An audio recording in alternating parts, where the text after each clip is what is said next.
Very good evening to all of you guys. कैसे हैं आप सब? Good evening to everyone. Alok Raghuvanshi. डिमांडें खत्म नहीं हो रही हैं। क्या हाल चाल है ये तो बता दो डियर। हम्म ना सर को विश करना, ना सर से हाल चाल पूछना। हम्म ऐसे होगा चीजें आगे बढ़ेंगी भाई। कैसे हैं आप सब? क्लास की टाइमिंग चेंज नहीं हो सकती क्या? बिल्कुल हो सकती है। और डांस वांस करके दिखाएं, गाना वाना कुछ। और कोई डिमांड? भरतनाट्यम टाइप। हम्म सारी डिमांडें रख दो, आइसक्रीम भी मांग लो हमसे। सर 7:30 कर दीजिए, सर 8 कर दीजिए। हाँ, यहाँ तो यही चल रहा है। कैसे हैं आप सब ये तो बताइए। कैसी चल रही है आप सबकी तैयारी? बड़े डिमांडी हो तुम लोग। डिमांड कम कर दो, है ना? शादी के बाद दिखते होंगी वरना। जी जी कहना शुरू कर दो, है ना? जैसा मिले वैसा ओके। चलिए, तो हम लोग डेटाबेस पर कहाँ थे ये तो बताओ कोई। मैं भी बहुत बढ़िया हूं। कहां पर थे डेटाबेस में? क्या डिस्कशन कर रहे थे ये भी तो बता दो। आलोक, थैंक यू बेटा, थैंक यू सो मच। बिल्कुल। हम लोग दोस्तों डिस्कस कर रहे थे डीबीएमएस के बारे में। और डेटाबेस में हम लोग बात कर रहे थे क्वेरी ऑर्डर पर। Select, from, where, order by, group by, having, इनका यूज कैसे होगा। जहां पर हम लोग ने सिलेक्ट का यूज देख लिया, फ्रॉम का यूज देख लिया, वेयर का यूज देख लिया, ऑर्डर बाई का यूज देख लिया। अब जो सबसे इंपॉर्टेंट क्वेश्चन एग्जाम में आता है वो क्या आता है, जरा ध्यान से सुनो। फोकस करो, फोकस फोकस। क्या डिफरेंस है ग्रुप बाई में और हैविंग में? क्या होता है ग्रुप बाई, क्या होगा हैविंग? बताओ। ग्रुप बाय का इस्तेमाल कब करते हैं और हैविंग का इस्तेमाल कब करते हैं ये तो बताओ। वैसे तो नाम से ही पता चल रहा होगा। चल रहा है या नहीं चल रहा? बिल्कुल। तो आपको यहां पर नाम से ये पता चल रहा होगा कि ग्रुप बाय का मतलब सर कहीं पर ग्रुप बने होंगे और उनमें एसक्यूएल की क्वेरी लगनी होगी। Having, very important. जहां वेयर क्लॉज काम ना करे वहां हैविंग लगा दीजिए सर, है ना? जहां पर तलवार काम नहीं कर सकती वहां सुई काम करती है, जहां सुई काम नहीं करती वहां तलवार काम करती है। तो इसका मतलब कि हैविंग भी एक कंडीशन को फुलफिल करता है। यस या नो? बिल्कुल। लेकिन क्या हैविंग के साथ में वेयर कंडीशन लगाई जा सकती है? नहीं। आइए इन दोनों में एक बार डिफरेंस पर बात करते हैं। हैव अ लुक गाइस, ध्यान से सुनना।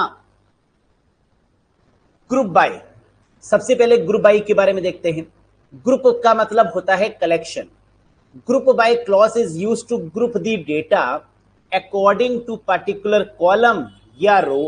कह रहा है ग्रुप बाय क्लॉज का इस्तेमाल हम करते हैं किस लिए? या तो कॉलम या तो रो में ग्रुप बनाने के लिए। ग्रुप का मतलब कि कहीं पर डेटा की डुप्लीकेसी हो रही है और अगर हमें डेटा की डुप्लीकेसी को क्या करना है, मैं ब्लॉक कर दूंगा, है ना? ये सब मैंने पहले ही मना किया था और इसका कोई सोल्यूशन नहीं है। अगर आप ग्रुप में कोई भी लिंक शेयर करते हैं, है ना, तो आप मेरे प्रकोप का सामना आपको करना होगा, जो कि किया गया है। चलो, नियम कानून में मैं बहुत पक्का हूं। हाँ, उसको अगर आपने तोड़ने की कोशिश करी तो मैं छोड़ूंगा नहीं, है ना? क्योंकि मेरा फंडा भी हमेशा ये रहा है, एग्जाम को भी तोड़ना है ना? और नियम जिसने तोड़ा उसको भी छोड़ना नहीं है। तो चलो, आओ जरा इधर। ग्रुप बाय क्लॉज का इस्तेमाल हम लोग क्यों करते हैं?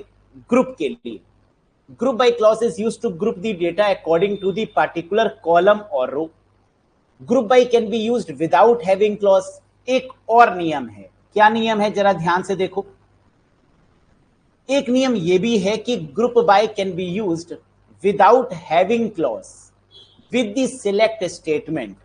इसका मतलब कि ग्रुप बाय के साथ में can be used without having, बिना हैविंग के प्रयोग किया जा सकता है। ऐसा नहीं है कि ग्रुप बाय के साथ में हैविंग का होना कंपलसरी है। अगर एग्जाम में आपसे पूछा जाए कि ग्रुप बाय के साथ में हैविंग लगाया जाएगा, आप कहेंगे नहीं, ऐसा नहीं है। ग्रुप बाय अलग यूज होगा और हैविंग का यूज अलग होगा। तो group by can be used without having clause with the select statement. Sir समझ में नहीं आ रहा है ना, ये हो क्या रहा है यहां पर? आइए जरा एक बार इसको डिटेल में समझते हैं, एक एग्जाम्पल से समझते हैं तो ये बात और अच्छे से समझ में आएगी। For example, let's execute a simple query that return all gender entries from the members table.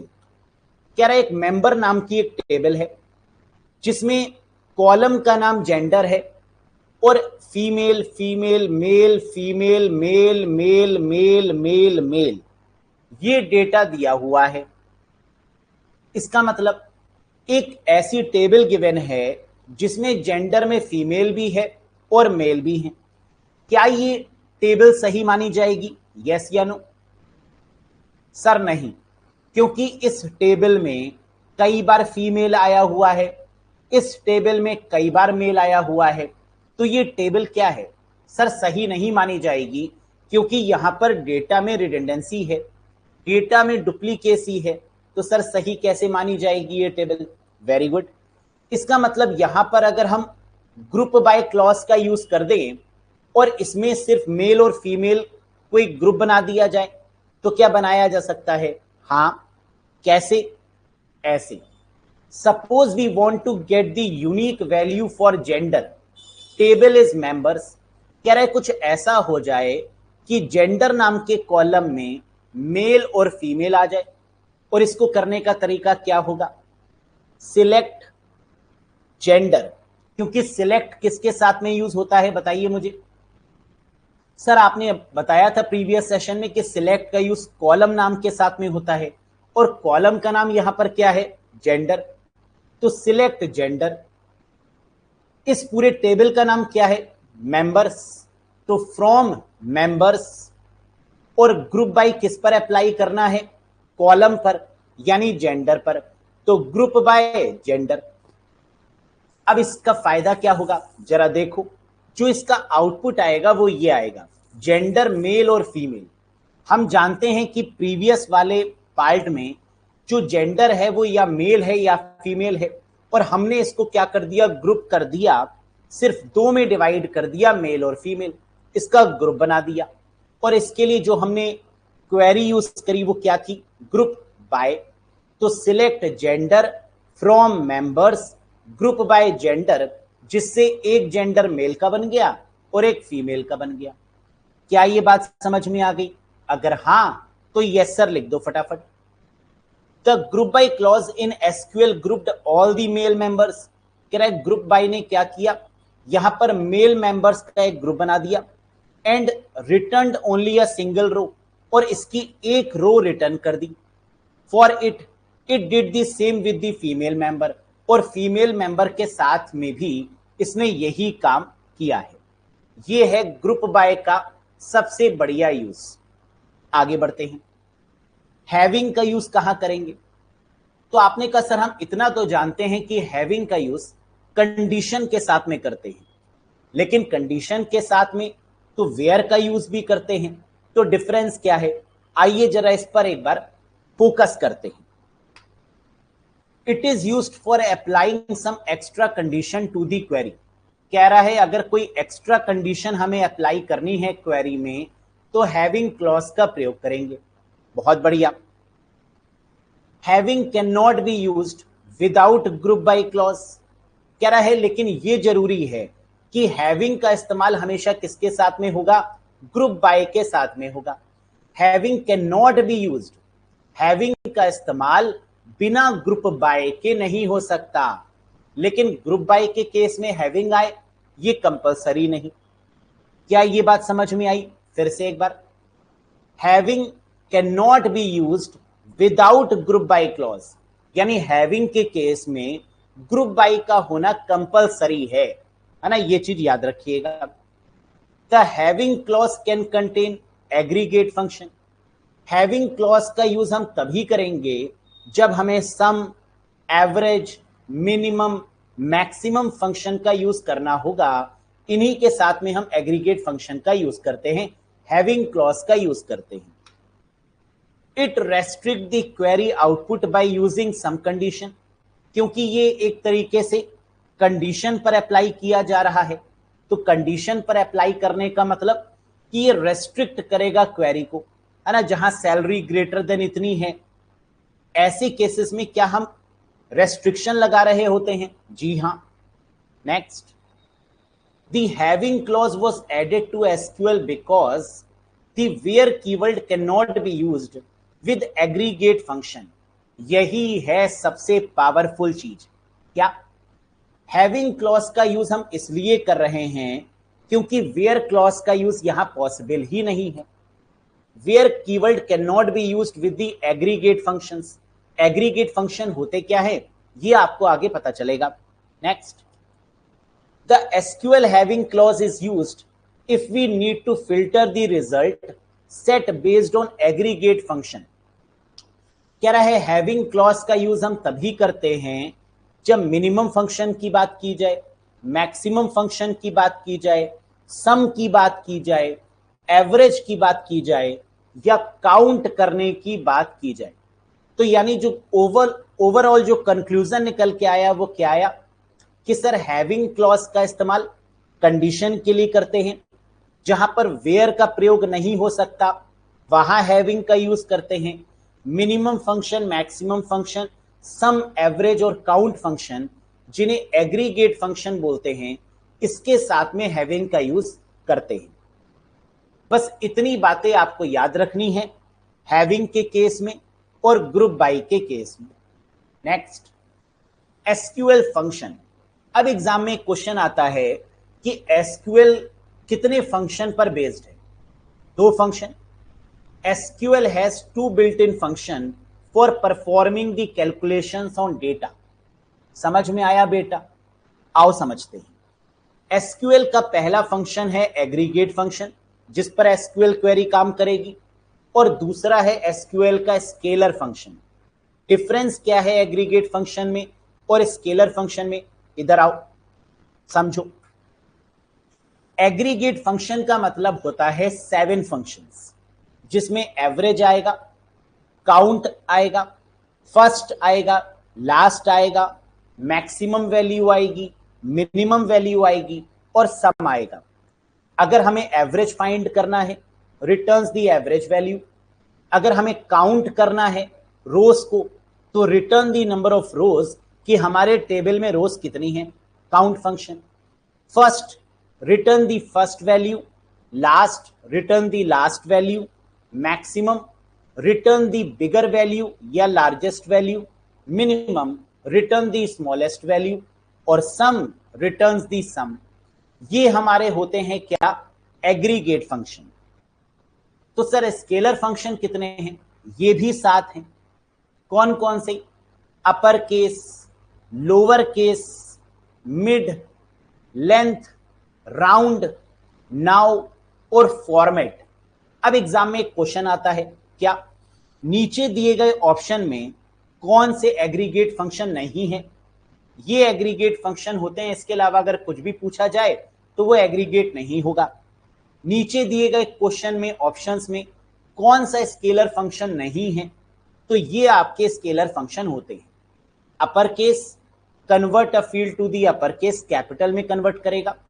Lower case, convert a field to the lower case, smallest में रिटर्न करेगा। Mid, extract characters from a text field, mid के characters को return करेगा। Total length कितनी है text में, length return करेगा। Round function, जो कि किसी भी नंबर को राउंड में कन्वर्ट करेगा। Now function, return the current system date and time. Very very important question, ये आता ही आता है कि एसक्यूएल में ऐसा कौन सा फंक्शन है जो डेट और टाइम दोनों को रिटर्न करेगा? आंसर क्या होगा? नाउ। जब आप नाव पर बैठते हैं तो क्या होता है? सर नाव हमें एक जगह से दूसरी जगह पार करवाती है, लेकिन कहते हैं कि एक समय पर एक नाव पर बैठना चाहिए। याद रखिएगा, डेट और टाइम दोनों रिटर्न करने के लिए नाउ फंक्शन का यूज करते हैं, और एक्सेल में भी यही होता है। Format function, format how a field is to be displayed, field को कैसे डिस्प्ले करेंगे, उस पर फॉर्मेटिंग कैसे अप्लाई करेंगे, उसको बोल्ड, इटैलिक, अंडरलाइन कैसे करेंगे, this is used by the format function. तो ये याद रखिएगा कि ये स्केलर फंक्शन होते हैं, upper case, lower case, mid, len, round, now और फॉर्मेट। जबकि एग्रीगेट फंक्शन कौन से होते हैं? Average, count, first, last, maximum, minimum और सम।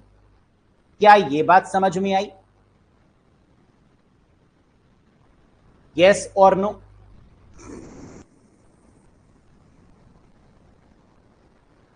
राज पटेल, है ना, पढ़ाई पर फोकस करो। Very good. तो हमें एसक्यूएल एग्रीगेट फंक्शन भी समझ में आ गए और एसक्यूएल के स्केलर फंक्शन भी समझ में आ गए। आगे बढ़ते हैं। अभी हम लोग ने देखा था राउंड फंक्शन इन एसक्यूएल। ये जो राउंड फंक्शन एसक्यूएल में प्रयोग किया जा रहा है, ये किस प्रकार का फंक्शन है? Scalar function. और यहां से क्वेश्चन आता ही आता है, राउंड फंक्शन इन एसक्यूएल कैसे काम करेगा? फोकस करो। कह रहा है राउंड में तीन चीजें होती हैं। क्या क्या? नंबर, डेसिमल और ऑपरेशन। यानी राउंड के तीन एट्रीब्यूट्स होंगे। पहला क्या होगा? कोई नंबर होगा, दूसरा क्या होगा? डेसिमल होगा, और तीसरा क्या होगा? ऑपरेशन होगा। आइए जरा इसको एक बार करके देखते हैं। पहला क्वेश्चन आपके स्क्रीन पर आ चुका है, बताओ इसका आउटपुट क्या होगा? Select round 32.4458, 2। इसको अगर आप राउंड में कन्वर्ट करेंगे तो आंसर क्या आएगा? सर राउंड में कन्वर्ट करने का मतलब क्या है? मैथ्स में आपने कभी कभी पढ़ा होगा कि 2 का मतलब 2 डेसिमल प्लेसेस, 32.44, है ना। यहां पर जो 2 है इसका मतलब क्या है? 2 दशमलव प्लेसेस। अब यहां पर 44 की जगह पर क्या हो जाएगा? 4 पहली प्लेस और 4 दूसरी प्लेस। यानी इसको अगर आप राउंड करेंगे तो क्या बन जाएगा? 45 बन जाएगा। तो 44 की जगह पर क्या हो गया? 45, और आगे 0 0। एक बार फिर से समझो। कह रहा है सिलेक्ट राउंड 32.4458, 2 का मतलब पॉइंट के बाद 2 प्लेसेस को राउंड कर दो। तो यहां पर दिया हुआ है पॉइंट के बाद 4 4, और दूसरी पोजीशन पर क्या है? 4। राउंड करेंगे क्या हो जाएगा? 5 4 5, और बाकी 0 0। क्या ये समझ में आया? Very good. -2, -1 का मतलब होता है 10 के मल्टीपल्स, -2 का मतलब होता है 100 के मल्टीपल्स। सिलेक्ट राउंड 100 के मल्टीपल्स में 125 को लिखो। अब पहली पॉसिबिलिटी है यहां पर 100, दूसरी है 200। बताओ क्लोज कौन है? 100 क्लोज है या 200? सर 100 क्लोज है। तो इसका मतलब ये जो राउंड करके आएगा वो क्या आएगा? 100 आएगा। 100.0000 लिख सकते हैं या 100.00 भी लिख सकते हैं। कैसे? -1 अगर दिया होता तो इसका मतलब मल्टीपल ऑफ 10। 1 का मतलब 1 0, 2 का मतलब 2 0, 3 का मतलब 3 0। तो यानी -1 का मतलब मल्टीपल ऑफ 10 में आंसर देना है, -2 का मतलब मल्टीपल ऑफ 100 में आंसर देना है। अब अगर मल्टीपल ऑफ 100 में आंसर देना है तो आंसर तो 100 भी हो सकता है और 200 भी हो सकता है। यस। अब कुछ लोग 125 को जब राउंड करेंगे तो 200 भी लिख सकते हैं, लेकिन करीब कौन सा है? 125 के करीब 100 है या 200 है? तो आप कहेंगे सर 200 में तो बहुत गैप है, 100 ही करेक्ट आंसर बनेगा। तो 100.0000 भी लिख सकते हैं या 100.00 भी लिख सकते हैं। समझ में आ गई बात? Very good. तीसरा, सिलेक्ट राउंड फंक्शन 156.467, 0। अब 0 का क्या करें? 0 का मतलब होता है कि दशमलव में हमें कुछ नहीं देना, यानी पॉइंट में सब 0 0 हो जाए, दैट इज कॉल्ड 0। तो 156.000 that is the correct answer. क्या ये तीनों समझ में आए? पहला, दूसरा, तीसरा केस, यस और नो? एक बार फिर से समझो, एक बार फिर से समझो। क्या रहा है? Select round comma 2। 2 का मतलब दो प्लेसेस पर हमको राउंड करना है। दूसरा प्लेस क्या होगा? पॉइंट के बाद 44 की जगह पर क्या आ जाएगा? 45 और 0 0 रहेगा। ये हो गया। -2 का मतलब 100 के मल्टीपल्स में देना है। 2 का मतलब 2 0। 100 के मल्टीपल्स में या तो 100 होगा या तो 200 होगा, लेकिन क्लोज कौन सा है? 100। इसलिए यहां पर आंसर क्या हो गया? 100.0000 या 100.00। Very good. 0 के केस में क्या होगा? 0 का मतलब कि पॉइंट में हमेशा 0 ही रहेगा, डेसिमल प्लेसेस में हमेशा 0 होगा और पहले वाले प्लेस में कोई बदलाव नहीं होगा। तो यानी 156.000 that is the correct answer. अगर ये तीनों समझ में आ गए तो आगे करते हैं। इनको करिए, बताओ। छोड़ेंगे नहीं, जब तक समझ में नहीं आएगा तब तक छोड़ा नहीं जाएगा। बताओ। Select round 326.445 comma 2। सर आपने कहा कि कॉमा 2 का मतलब पॉइंट के दो प्लेसेस पर राउंड कर देंगे, यानी 44 की जगह पर क्या आ जाएगा? 45 और आगे 0 लग जाएगा, क्योंकि प्लेसेस तो कंप्लीट होनी चाहिए 3, तो 450 बन जाएगा। क्या ये समझ में आया? आप 450 लगा भी सकते हैं और नहीं भी लगा सकते, है ना, इसमें कोई फर्क नहीं आएगा। 0.450 भी लिख सकते हैं या 0.45 भी लिख सकते हैं, नो एनी चेंजेस। आगे बढ़ते हैं। 65.726 कॉमा -1। सर आपने बताया था माइनस के केस में क्या होता है? अगर 1 है तो एक 0, यानी 10 के मल्टीपल्स। 10 के मल्टीपल्स का मतलब 10 6 60 या 10 7 70। आंसर या तो 60 आएगा या 70 आएगा। अब 65 के करीब क्या है? 65 के करीब क्या है? 60 करीब है या 70 करीब है? मान के चलो कि अगर 65.726 है, यानी लगभग लगभग 66 के करीब है। अगर 66 के ये करीब है तो 70 के करीब माना जाएगा, क्योंकि 10 के मल्टीपल्स में आंसर देना है, तो आंसर क्या हो जाएगा? 70। समझ में आया तो एक बार यस लिखो, नहीं आया तो भी यस लिखो। है ना, क्योंकि इतना सरल कॉन्सेप्ट है, ये तो आना ही चाहिए।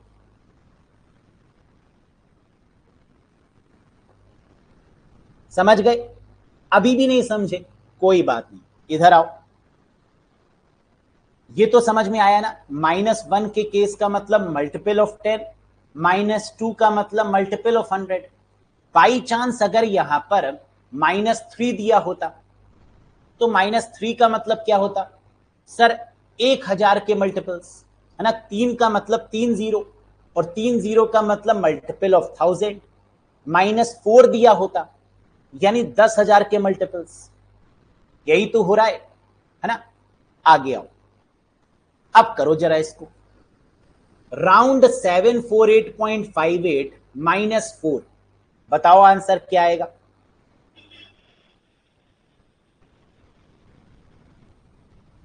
ससुराल में बैठकर क्लास देखना थोड़ा मुश्किल होता है। चलो, ये भी किस्मत है ना। ससुराल में बैठकर आप पढ़ पा रहे हैं, है ना, इससे बड़ा सौभाग्य क्या हो सकता है? सोचो। मायके में तो हर कोई पढ़ लेता है ना, माँ के घर में तो हर कोई राजा है, लेकिन आप ससुराल में भी पढ़ पा रहे हैं, तो hats off to you and your family, है ना। यही तो फर्क है, यही तो एजुकेशन का फायदा है। सर -4, इसका मतलब 10,000 के मल्टीपल पॉसिबल ही नहीं है, क्योंकि 1000 का तो पॉसिबल है, अगर -3 होता तो हम 1000 लिख देते, यस या नो। लेकिन 10,000 के मल्टीपल में इसको लिख पाना क्या पॉसिबल है? नहीं। अगर पॉसिबल नहीं है तो आंसर क्या आ जाएगा? 0।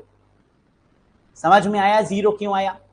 अगर -3 होता तो 1000 के मल्टीपल्स में आंसर लिखना होता, तो आंसर आ जाता 1000, है ना, 1000, 2000, 3000 ऐसे। लेकिन यहां पर -4 है।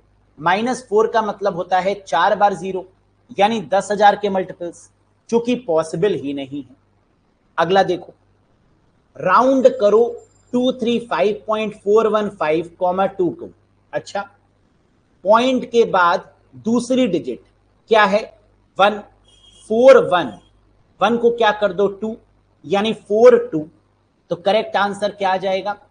235.420, that is the correct answer. आखिरी वाला केस समझो, राउंड 12.3456, 2, दशमलव के दो संख्या दूसरी डिजिट को राउंड करो। 2 का मतलब दूसरी डिजिट, 3 4, 4 किस में कन्वर्ट हो जाएगा? 5 में। कितने जीरो लग जाएंगे? 2। 5 6 की जगह पे 0 0, यानी करेक्ट आंसर हो गया 12.3500। तो किसने आंसर सही दिया? यस लिखो, जिसने गलत दिया नो लिखो।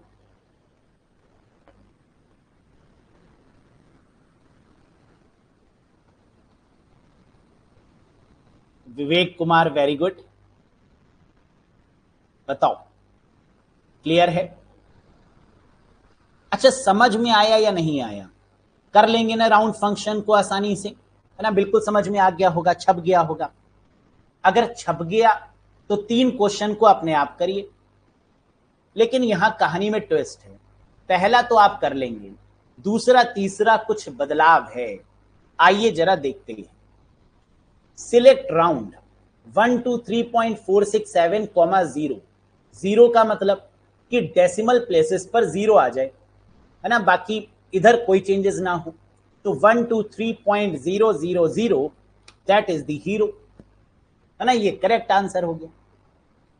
123 आंसर हो गया, 0.000। अच्छा, अब सिलेक्ट राउंड 12.3456, 2, 1, ये क्या लोचा है? जरा समझो। अब इसको समझने के लिए हमें यह समझना होगा कि अगर तीसरा पैरामीटर 0 है तो रिजल्ट राउंड हो जाएगा। फिर से समझो, अगर तीसरा पैरामीटर 0 है तो रिजल्ट राउंड हो जाए। अगर तीसरा पैरामीटर नॉन जीरो है तो रिजल्ट ट्रंकेट हो जाए। ट्रंकेट का मतलब हट जाए। फिर से एक बार, यहां पर तीसरा पैरामीटर क्या है? 1। 1 का मतलब नॉन जीरो। अगर तीसरा पैरामीटर नॉन जीरो है तो रिजल्ट ट्रंकेट हो जाए। ट्रंकेट का मतलब कि दशमलव के दो संख्या तक राउंड होना चाहिए, यानी 12.34। बस यही आ जाएगा आंसर। 5 6 की जगह पर 0 0, क्या हुआ? ट्रंकेट हो गया। ट्रंकेट का मतलब कि अगर दो दशमलव के बाद में जो भी गिवन है उसको 0 0 कर दो, दैट इज कॉल्ड ट्रंकेट। फिर से देखो, थर्ड पैरामीटर अगर नॉन जीरो है तो रिजल्ट ट्रंकेट हो जाए, यानी ट्रंकेट का मतलब 0 0 हो जाए। तो 2 के बाद में 3 और 4 यहां तक तो लिखेंगे और बाकी 0 0 हो जाएगा।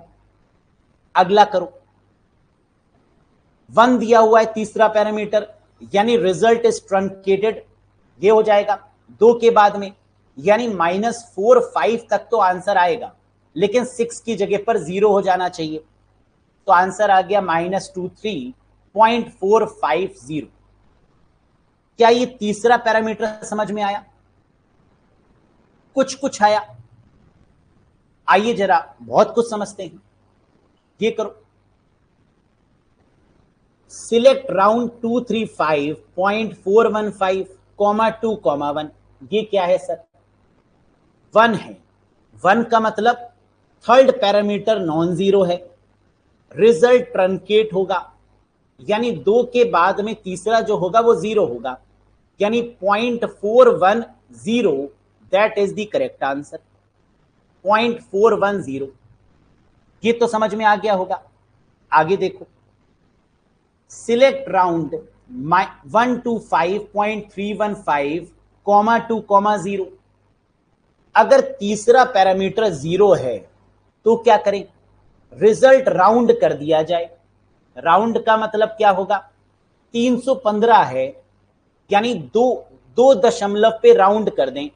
अगर दूसरे पर राउंड करेंगे तो क्या आएगा, 1 to 5, ये तो वही 0.315 को क्या कर दिया जाएगा, 0.320, कि 1 को क्या कर दिया, राउंड कर दिया, और बाकी 5 की जगह पे 0 आ गया। समझ में आया या नहीं आया, हवा में तो उड़ नहीं गया। अगर दूसरे वाले केस में 0 की जगह पर 1 होता तो क्या आता, 0 की जगह पर 1 होता तो 2 प्लेसेस तक ऐसे लिखते 0.31 और 0 लिख देते, तो यहां पर आता 0.310। लेकिन क्योंकि यहां पर 0 है, 0 का मतलब कि दूसरी प्लेस को राउंड कर दो, तो 31 की जगह पर क्या कर दो, 32 कर दो, और 5 की जगह पर 0 आ जाएगा। क्या ये बात समझ में आई, वेरी गुड। अगला देखो, सिलेक्ट राउंड 1 to 5.315, 2, 1। 1 का मतलब नॉन जीरो, नॉन जीरो का मतलब ट्रंकेट। 2 प्लेसेस तक as it is copy paste करो और तीसरी प्लेस 0 कर दो, तो 1 to 5.310, 0.310 is the correct answer. अब बताओ आया या नहीं आया, किस वाले में कंफ्यूजन है ये भी बता दो। आ गया तो आप जीनियस हैं, नहीं आया तो आ जाएगा, कोई बात नहीं।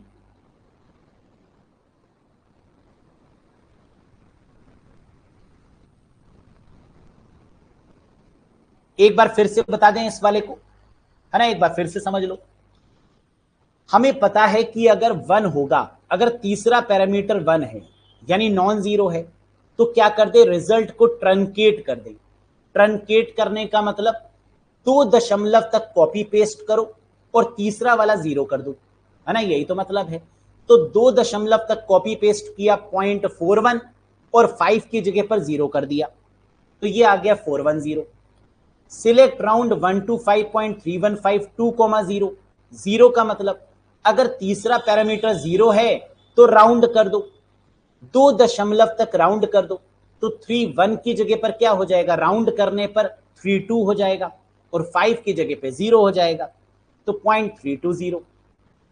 1 का मतलब third parameter is non zero, truncate कर दो मतलब उड़ा दो, 2 प्लेसेस तक कॉपी पेस्ट करो और 0 कर दो, तो 1 to 5.31 कॉपी पेस्ट और फिर 0।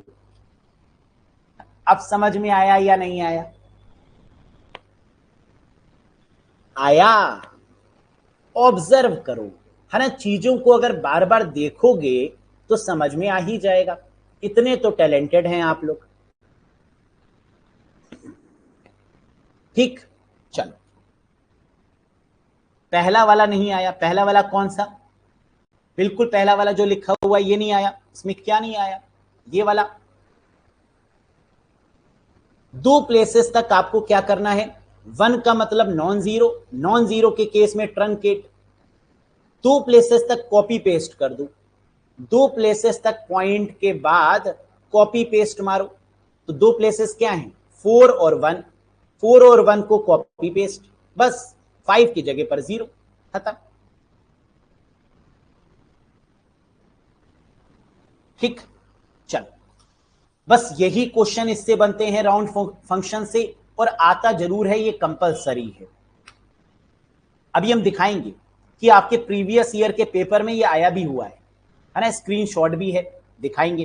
पहले ये सॉल्व करो, गलत मत करना, अच्छे से करना, करो। सिलेक्ट राउंड 1 to 5.315, 1 का मतलब एक प्लेसेस पर राउंड करना है, पॉइंट के बाद पहला प्लेस राउंड होना चाहिए, यही तो मतलब है इसका। इसका मतलब 1 to 5 तो ऐसे ही लिखेंगे और 0.300 हो जाएगा, यही तो होगा। 1 प्लेसेस राउंड का मतलब 315 की जगह पर क्या हो जाएगा, 0.300 हो जाएगा। Very good. अरे दिखा क्यों दिया, कोई बात नहीं। जीरो का मतलब तो आप समझते हैं, यानी पॉइंट के आगे 000 होगा, यानी 125.000, दैट इज द हीरो, है ना, ये बन जाएगा। तीसरा कह रहा है -1। -1 का मतलब 10 के मल्टीपल्स। क्या 10 के मल्टीपल्स में इसको कन्वर्ट किया जा सकता है? जी हां। 10 10 100, 10 11 110, 10 12 120, 10 13 130। क्या होगा इसका आंसर? सर 10 की टेबल पढ़ेंगे तो 10 इंटू 12, या तो आंसर 120 आएगा। 10 इंटू 13, या तो आंसर 130 आएगा। अब 125 किसके करीब है? 125 आप जानते हैं किसके करीब है? सर 130 के करीब है ना, क्योंकि अगर इसको आप राउंड करने की कोशिश करेंगे तो लगभग 126 बनेगा। यस या नो? तो 126 किसके करीब है? 120 के या 130 के? सर 130 के। तो करेक्ट आंसर क्या बनेगा? 130.000। Very good. -2। -2 का मतलब 100 के मल्टीपल्स, यानी आंसर या तो 100 आएगा या 200 आएगा। 125 किसके करीब है? 100 के या 200 के? सर 100 के करीब है, लिख दो 100। 100.000, दैट इज द हीरो। तो हीरो बने कि नहीं? यस या नो?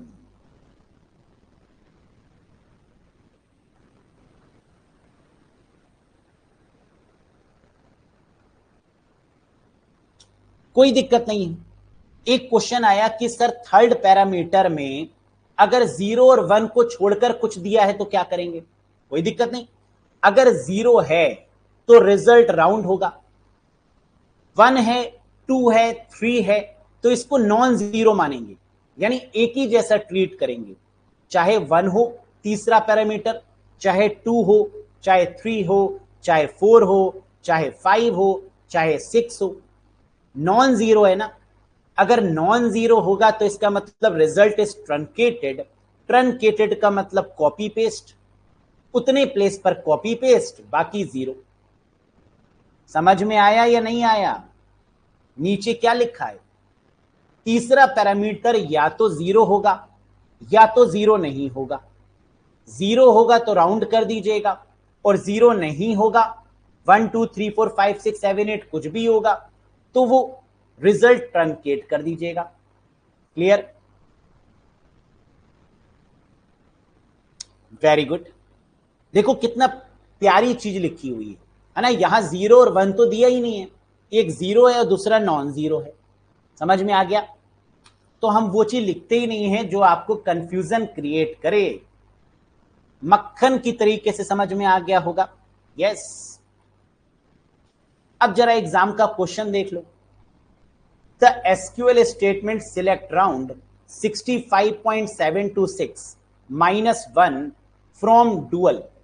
बताओ सर, -1 का मतलब 10 के मल्टीपल्स। 10 के मल्टीपल मतलब या तो आंसर 60 या तो 70, और 65 किसके करीब है? 70 के। तो आंसर क्या बनेगा? 70, यानी ए वाला बन जाएगा करेक्ट जवाब। यस और नो? तो एग्जाम में देखो क्वेश्चन का लेवल टफ नहीं होता। अगर आपने पढ़ा है तो आसान है, लेकिन पढ़ा नहीं तो टफ है ना आसान सा क्वेश्चन? Very good. एक और क्वेश्चन एग्जाम का, dash command makes the update performed by the transaction permanent in the database. कितना आसान क्वेश्चन। परमानेंट का मतलब कमिट, यानी आंसर क्या होगा? सी इज द राइट वन। है ना आसान क्वेश्चन? तो क्वेश्चन टफ नहीं आता, क्वेश्चन आसान आते हैं। बस मोर than one of the above, है ना, यही कंफ्यूजन क्रिएट करता है। और अगर इसको हमने सॉल्व कर लिया मोर than one of the above को, तो बल्ले बल्ले है ना, इसी के लिए तो थ्योरी पढ़ी जा रही है। चलो next, SQL views are also known as, SQL में जो व्यूज होते हैं उन्हें क्या बोलते हैं? Simple table, complex table, virtual table, more than one of the above या नन ऑफ दी। तो व्यूज का मतलब क्या होता है? वर्चुअल टेबल्स जो रियली में एग्जिस्ट नहीं करती, दैट आर कॉल्ड व्यूज, यानी C is the correct answer, virtual table is the correct answer.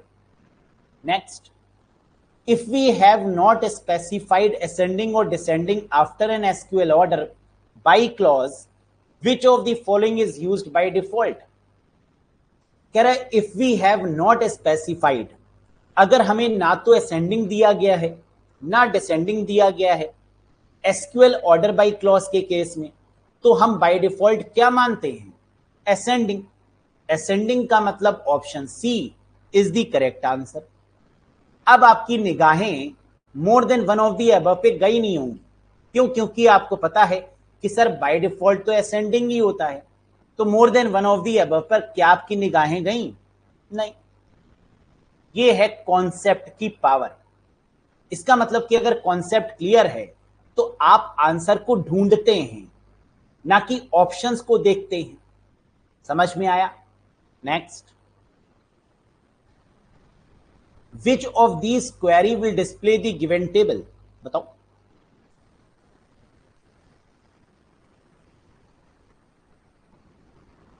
which of these query will display the given table?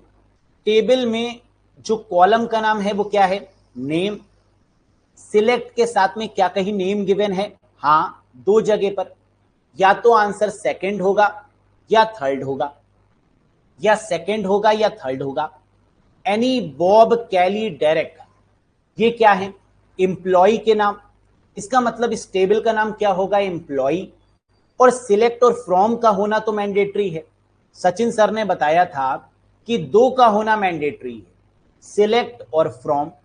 तो इसका मतलब सिलेक्ट नेम फ्रॉम एम्प्लॉय, ये बनेगा करेक्ट आंसर। लेकिन क्या ये क्वेरी इनकम्प्लीट है? जी हां, क्योंकि सिलेक्ट, फ्रॉम, वेयर, सेमीकोलन, ये तो कुछ लगा ही नहीं है। तो क्या आंसर नन ऑफ दीज हो सकता है? नहीं, क्योंकि क्वेश्चन में ये नहीं पूछ रहा है कि ये क्वेरी सही है या गलत है, ये नहीं पूछ रहा है।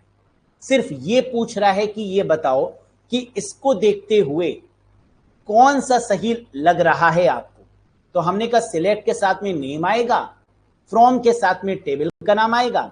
टेबल का नाम एम्प्लॉय हो सकता है क्योंकि सिलेक्ट और फ्रॉम का होना मैंडेटरी है, तो आंसर थर्ड ही होगा। लेकिन क्या ये स्टेटमेंट करेक्ट है? नहीं, this statement is not correct. लेकिन जो क्वेश्चन में पूछा जा रहा है उसका जो सेंस है वो करेक्ट है। समझ में आ गया? Very good. Next, which of the following employee ID will be displayed for the given query?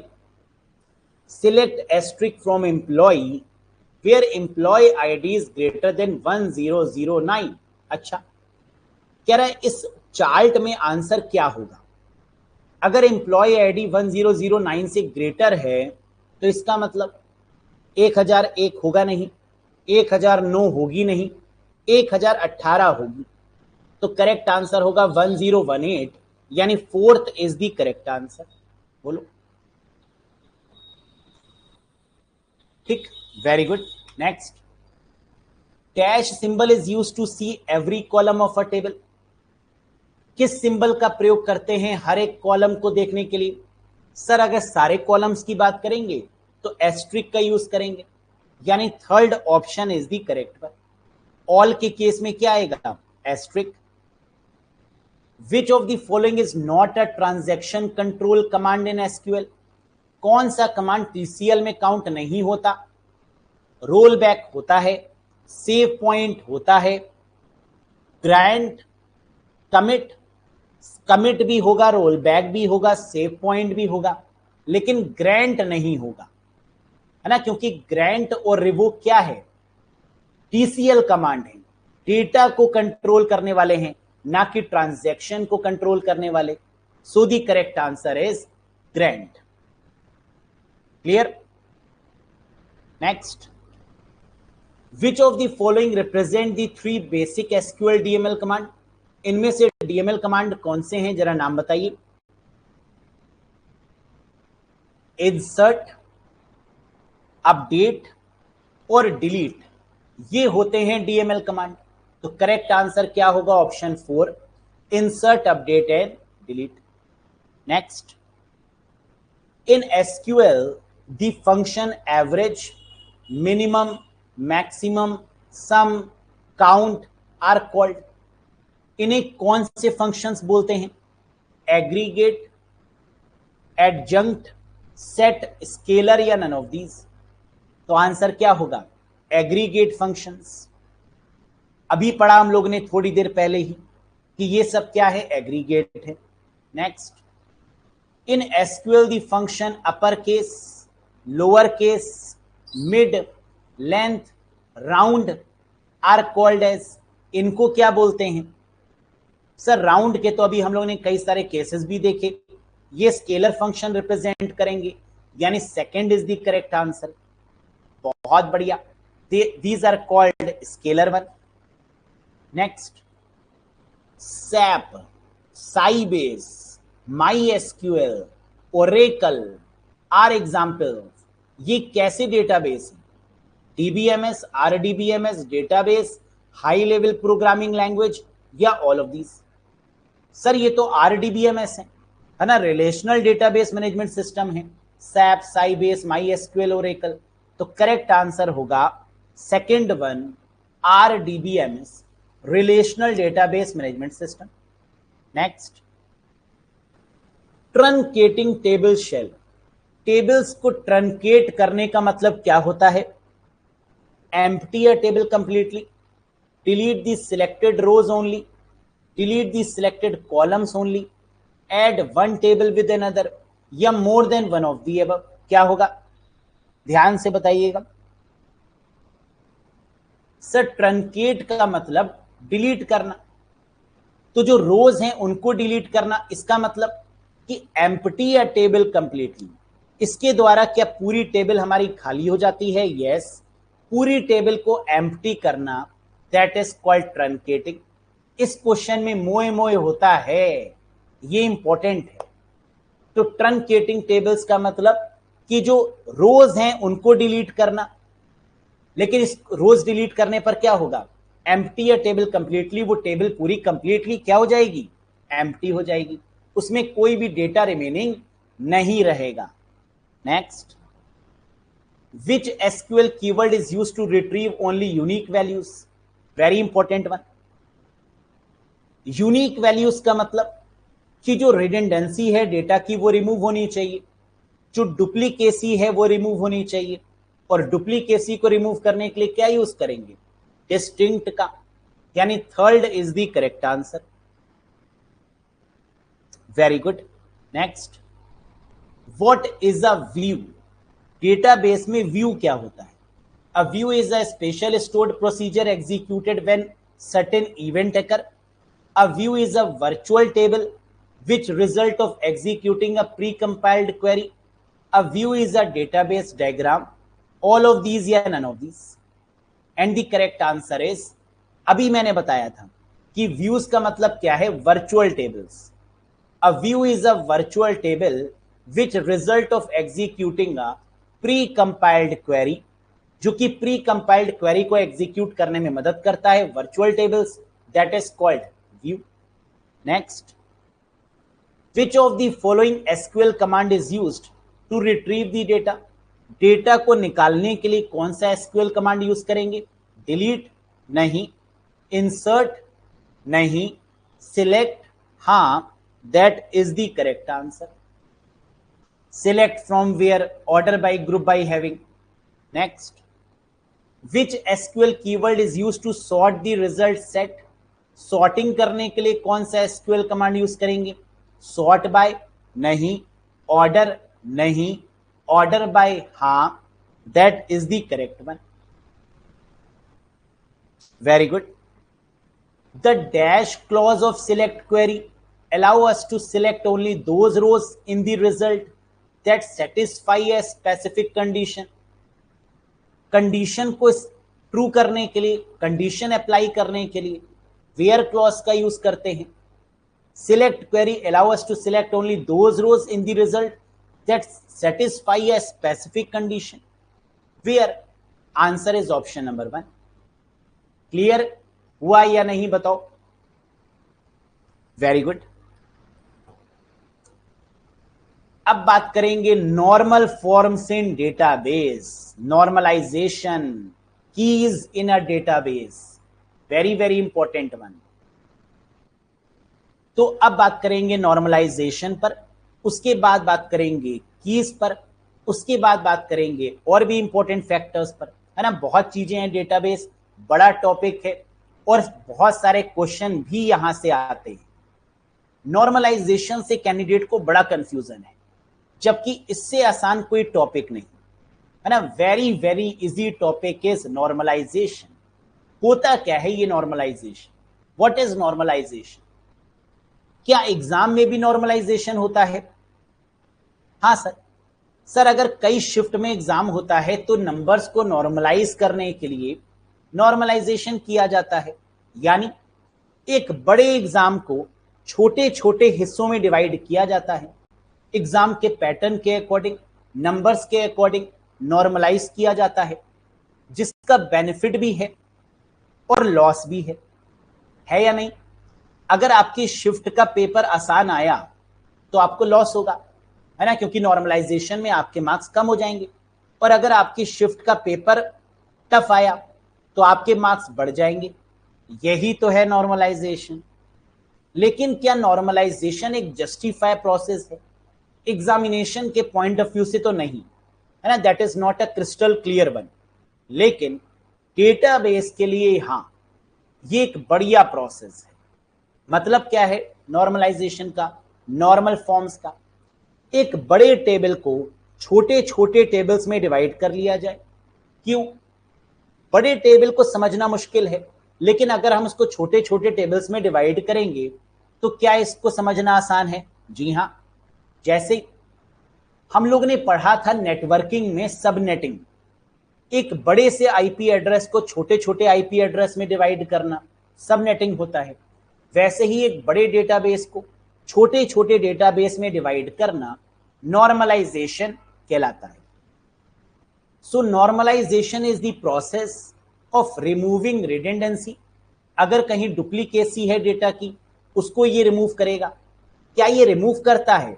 नहीं, ये मिनिमाइज करता है, क्योंकि रिडंडेंसी को पूरी तरीके से रिमूव कर पाना पॉसिबल नहीं है. रिडंडेंसी को मिनिमाइज कर पाना पॉसिबल है, लेकिन फिर भी हम लोग क्या लिखते हैं? Removing the redundancy and unwanted data, और अनचाहे डेटा को रिमूव करना, दैट इज कॉल्ड नॉर्मलाइजेशन.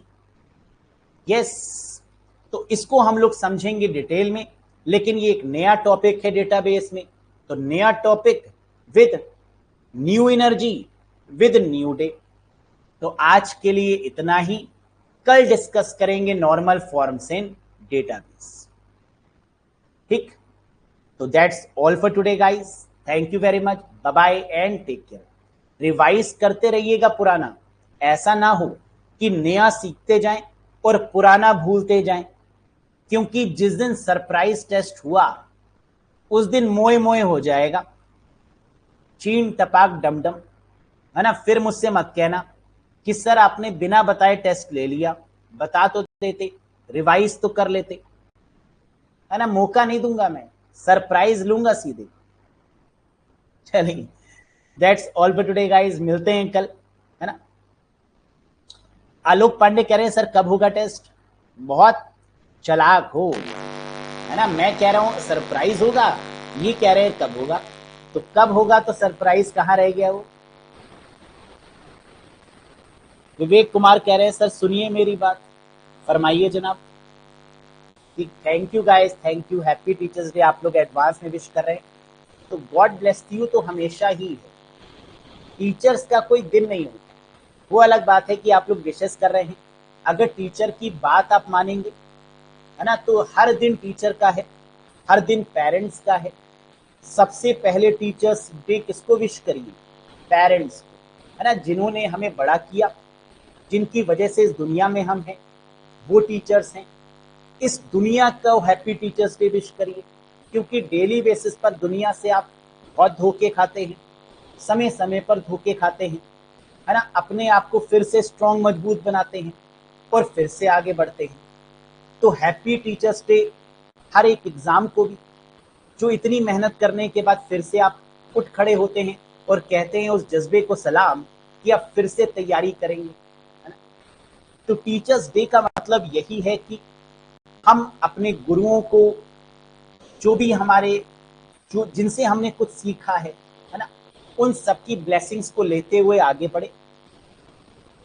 रोना आएगा, रो लेंगे, दिक्कत आएगी, सह लेंगे, लेकिन इन सब के बाद जो खड़ा है ना, वही तो बाजीगर है। तो पिक्चर तो अभी बाकी है मेरे दोस्त, क्योंकि अगर आप खुश हैं पूरी तरीके से, तो इट डजंट मीन कि आप जिंदगी जी रहे हैं। जिंदगी का मतलब क्या है? दुख, परेशानी और परेशानी, उनको फेस करना और फेस करके आगे बढ़ना, है ना। That is a life. That's all guys, मिलते हैं कल फिर, है ना, और सेलिब्रेट करते हैं नए कॉन्सेप्ट के साथ टीचर्स डे को भी। Bye bye and take care guys.